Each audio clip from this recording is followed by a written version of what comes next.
ہم وہ لوگ ہیں پاکستان بنانے کے لیے لاکھوں جانیں مسلمانوں کی کلمہ گوؤں کی گئیں اور ہزاروں عصمتیں لوٹیں، اور نہ معلوم کتنی مسلمان لڑکیاں اور عورتیں جو ہے رہ گئی پھر بھی ہمیشہ سکھوں کے پاس، اور وہ آئی نہیں پاکستان اس اسلام کے نام پر۔ اور کیا کیا ہے ہم نے؟ 46 برس ہو گئے، اس کہاں اسلام ہوا؟ لہذا اس سے بڑی مجرم قوم عربوں کے بعد ہم یہ کہہ سکتے ہیں ہمارا عام آدمی قرآن نہیں پڑھتا، قرآن جانتا نہیں، ٹھیک ہے، اپلی ہے کچھ نہ کچھ، اس اعتبار سے ان کے بعد نمبر ہمارا ہے، لیکن باقی پوری دنیا کے مسلمانوں سے بڑھ کر مجرم ہیں۔ اور ہم اصل میں نہ صرف یہ کہ خود اپنے حصے کے مجرم ہیں، بھارت کے مسلمانوں کا بھی سارا وبال ہماری گردن پر ہے۔ آج میں چاہتا ہوں کہ اس کو آپ اچھی طرح نوٹ کر لیں۔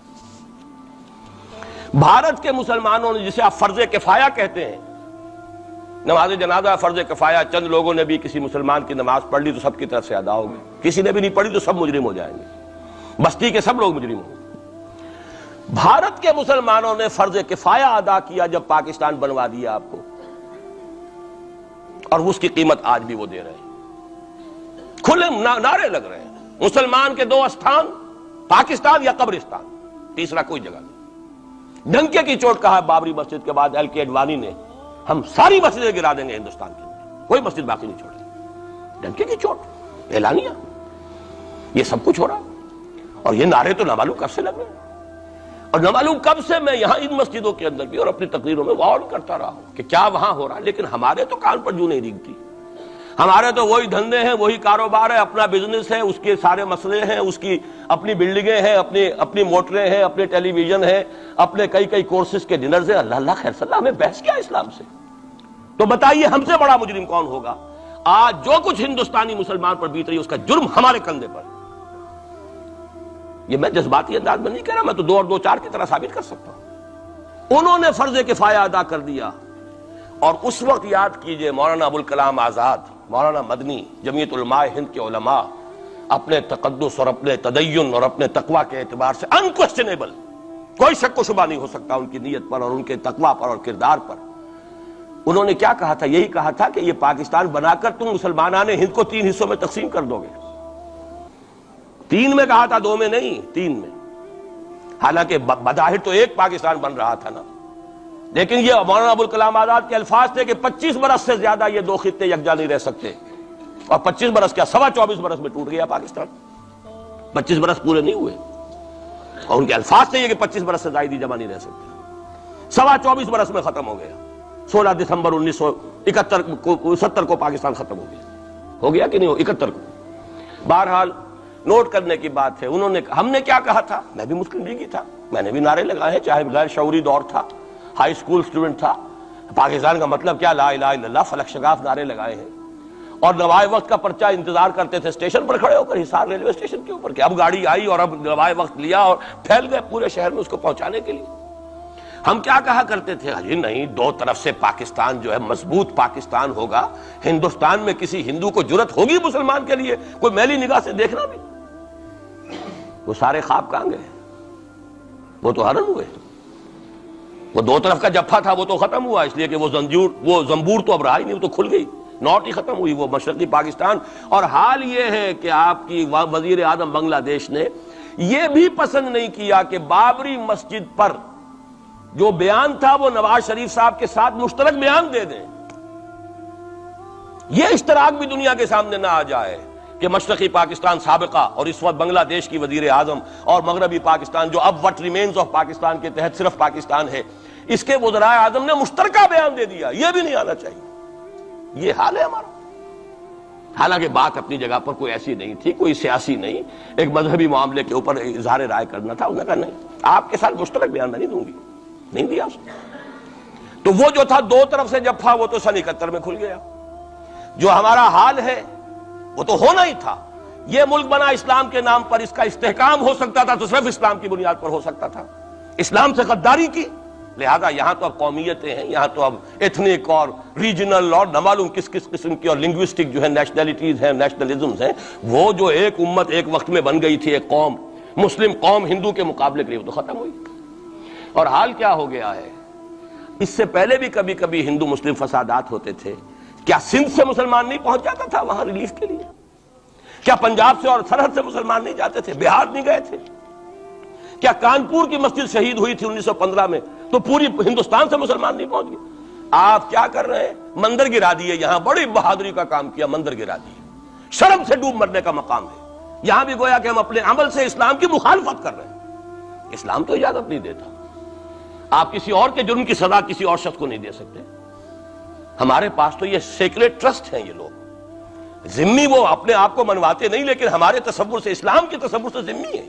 ان کی جان، مال، عزت، آبرو، ان کی عبادت گاہوں کی حفاظت کا ذمہ ہے ہمارا۔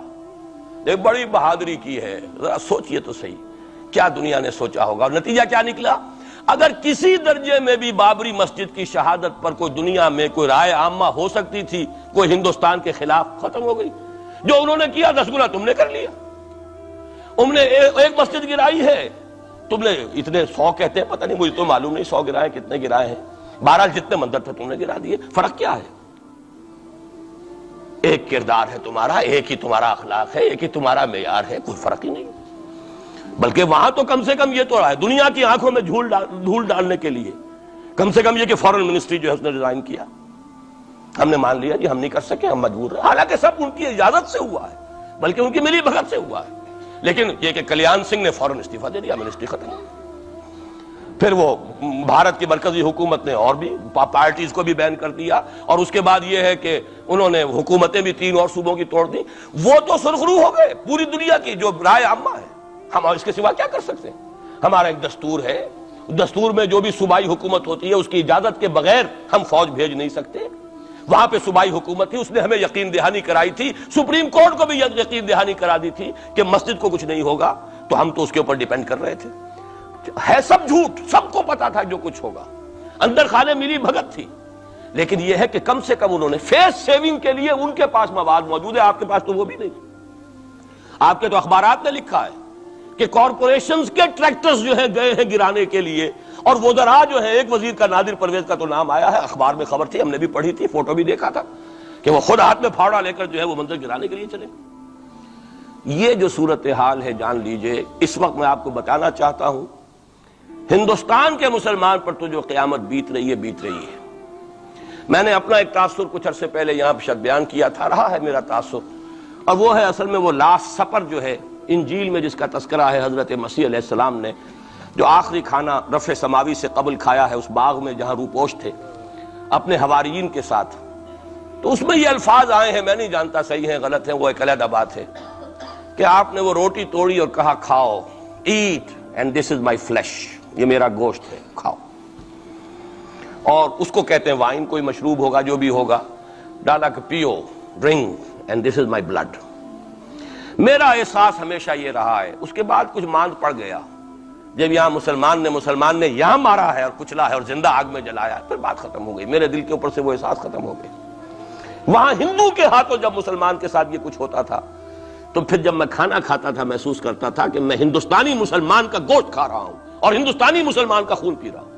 یہ ہمیں عیش جو یہاں حاصل ہے، جو آرام حاصل ہے، جو ہمیں یہاں پر سہولتیں حاصل ہیں، جو معاشی اس کی کاسٹ پر ہے۔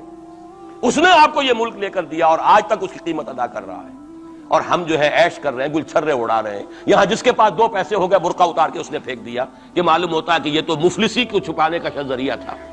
4 پیسے ہوں، اچھے کپڑے پہنے ہوئے ہوں، میک اپ صحیح کیا ہوا ہو، تو پھر برقعے کی کیا ضرورت ہے؟ اور میں نے شاید سنا ہے آپ کو، مجھ سے تو چند لڑکیوں نے یہ الفاظ کہے باقاعدہ۔ میں جب پریکٹس کرتا تھا لاہور میں کرشن نگر میں، تو ایک گھرانے کی، اور مجھے معلوم ہوا کہ ان کے والد انتہائی نیک تہجد گزار، کئی لڑکیاں تھیں بہنیں، ایک ہی تقریباً عمر 200 سے 1.5 سال کی، کبھی وہ آتی تھی کلینک میں میرے تو برقعے سمیت، کبھی آ رہے ہیں تو بغیر برقعے کے۔ میں نے پوچھا یہ کیا تماشا ہے آپ لوگوں کا، کبھی بغیر برقعے کے کبھی برقعے سمیت۔ صاف جواب دیا، میں ان کے الفاظ کوٹ اینڈ کوٹ میں ان کے الفاظ کوٹ کر رہا ہوں، ڈاکٹر صاحب جب ہمیں کوئی میک اپ کرنے کا، کپڑے بدلنے کا موقع نہیں ملتا تو ہم برقع پہن لیتے ہیں، اور جب ہمیں موقع ملتا پھر ہم برقع کائے کو پہنتے۔ تو گویا کہ اس کو چھپانے کا ذریعہ برقع ہے، کہ کپڑے میلے ہیں، میک اپ نہیں کیا تو لہذا برقع پہن لیا۔ یہ ہے حال پاکستان میں اسلام کا جو ہم نے بنایا ہے۔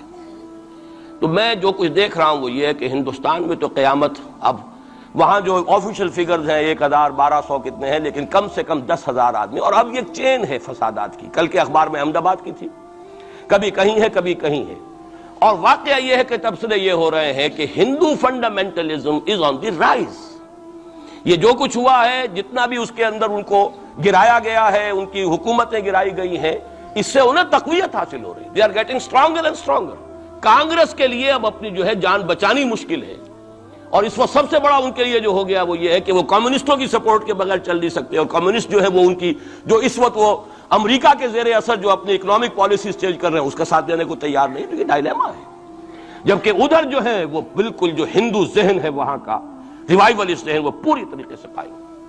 تو اب اس وقت میں اس کے حوالے سے عرض کر رہا ہوں کہ ہندوستان اور پھر پاکستان کو علیحدہ نہ سمجھیے، اس لیے کہ ہندوستان کو اگر انہوں نے مسلمانوں سے یا اسلام سے خالی کرا لیا تو پھر ان کے بعد ان کا ٹارگٹ جو ہے پاکستان تو ہے ہی ہے. ہم تو ان کے ٹارگٹ نمبر 1 ہے. ذہناً انہوں نے کبھی پاکستان کو تسلیم نہیں کیا.